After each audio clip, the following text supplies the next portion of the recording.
तेरा वचन मेरे पाँवों के लिए दीपक है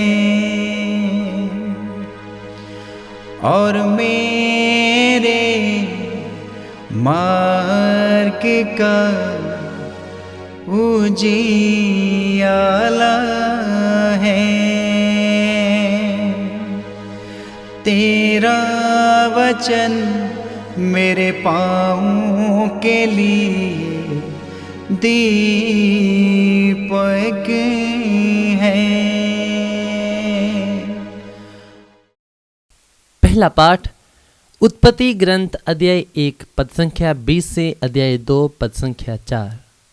ईश्वर ने कहा, पानी जीव जंतुओं से भर जाए और आकाश के नीचे पृथ्वी के पक्षी उड़ने लगें, और ऐसा ही हुआ। ईश्वर ने मकर और नाना प्रकार के जीव जंतुओं की सृष्टि की जो पानी में भरे हुए हैं, और उसने नाना प्रकार के पक्षियों की भी सृष्टि की, और ये ईश्वर को अच्छा लगा। ईश्वर ने यह कहकर उन्हें आशीर्वाद दिया, फलो फूलो, समुद्र के पानी से भर जाओ और पृथ्वी पर पक्षियों की संख्या बढ़ती जाए। संध्या हुई और फिर भोर हुआ, यह 5वां दिन था। ईश्वर ने कहा, पृथ्वी नाना प्रकार के घरेलू, जमीन पर रेंगने वाले और जंगली जीव जंतुओं को पैदा करे, और ऐसा ही हुआ। ईश्वर ने नाना प्रकार के जंगली, घरेलू और जमीन पर रेंगने वाले जीव जंतुओं को बनाया, और ये ईश्वर को अच्छा लगा। ईश्वर ने कहा, हम मनुष्य को अपना प्रतिरूप बनाएं, वह हमारे सदृश हो। वह समुद्र की मछलियों, आकाश के पंछियों, घरेलू और जंगली जानवरों और जमीन पर रेंगने वाले सब जीव जंतुओं पर शासन करें। ईश्वर ने मनुष्य को अपना प्रतिरूप बनाया, उसने उसे ईश्वर का प्रतिरूप बनाया। उसने नर और नारी के रूप में उनकी सृष्टि की। ईश्वर ने यह कहकर उन्हें आशीर्वाद दिया, फलो फूलो, पृथ्वी पर फैल जाओ और उसे अपने अधीन कर लो। समुद्र की मछलियों, आकाश के पंछियों और पृथ्वी पर विचरने वाले सब जीव जंतुओं पर शासन करो। ईश्वर ने कहा, मैं तुमको पृथ्वी भर के बीज पैदा करने वाले सब पौधे और बीजदार फल देने वाले सब पेड़ दे देता हूँ। ये तुम्हारा भोजन होगा। मैं सब जंगली जानवरों को, आकाश के सब पक्षियों को, पृथ्वी पर विचरने वाले जीव जंतुओं को उनके भोजन के लिए पौधों की हरियाली दे देता हूँ, और ऐसा ही हुआ। ईश्वर ने अपने द्वारा बनाया हुआ सब कुछ देखा, और ये उसे अच्छा लगा। संध्या हुई और फिर भोर हुआ, ये 6ठा दिन था। इस प्रकार आकाश तथा पृथ्वी और जो कुछ उसमें है सबकी सृष्टि पूरी हुई। 7वें दिन ईश्वर का किया हुआ कार्य समाप्त हुआ। उसने अपना समस्त कार्य समाप्त कर 7वें दिन विश्राम किया। ईश्वर ने 7वें दिन को आशीर्वाद दिया और उसे पवित्र माना, क्योंकि उस दिन उसने सृष्टि का समस्त कार्य समाप्त कर विश्राम किया था। यह है स्वर्ग और पृथ्वी की उत्पत्ति का वृत्तांत। यह प्रभु की वाणी है।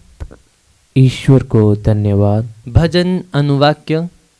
हे प्रभु हमारे ईश्वर, तेरा नाम समस्त पृथ्वी पर कितना महान है। अनुवाक्य। हे प्रभु हमारे ईश्वर, तेरा नाम समस्त पृथ्वी पर कितना महान है।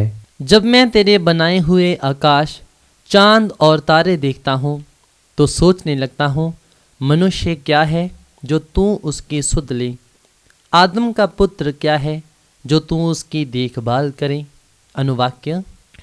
हे प्रभु हमारे ईश्वर, तेरा नाम समस्त पृथ्वी पर कितना महान है। तूने उसे स्वर्गदूत से कुछ ही कम बनाया और उसे महिमा तथा सम्मान का मुकुट पहनाया।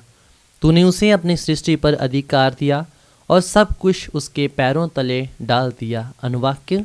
हे प्रभु हमारे ईश्वर, तेरा नाम समस्त पृथ्वी पर कितना महान है। सब भेड़ बकरियों, गाय बैलों और जंगल के बनैले पशुओं को, आकाश के पक्षियों, समुद्र की मछलियों और सारे जलचारी जंतुओं को। अनुवाक्य। हे प्रभु हमारे ईश्वर, तेरा नाम समस्त पृथ्वी पर कितना महान है। जय घोष हालेलुया। अनुवाक्य। हालेलुया। हे ईश्वर, मेरे हृदय में अपने नियमों का प्रेम रोपने और मुझे अपनी आज्ञाएं सिखाने की कृपा कर। अनुवाक्य हालेलुया। संत मार्कुस रचित पवित्र सुसमाचार अध्याय 7 पद संख्या 1 से 13 तक। फरीसी और यरूशलेम से आए हुए कुछ शास्त्री यीशु के पास इकट्ठे हो गए। वे ये देख रहे थे कि उनके शिष्य अशुद्ध यानी बिना धोए हुए हाथों से रोटी खा रहे हैं। पुरखों की परंपरा के अनुसार फरीसी और सभी यहूदी बिना हाथ धोए भोजन नहीं करते। बाजार से लौटकर वे अपने ऊपर पानी छिड़के बिना भोजन नहीं करते और अन्य बहुत से परंपरागत रिवाजों का पालन करते हैं, जैसे प्यालों, सुराहियों और कांसे के बर्तनों का शुद्धिकरण। इसलिए फरीसियों और शास्त्रियों ने यीशु से पूछा, आपके शिष्य पुरखों की परंपरा के अनुसार क्यों नहीं चलते? वे क्यों अशुद्ध हाथों से रोटी खाते हैं?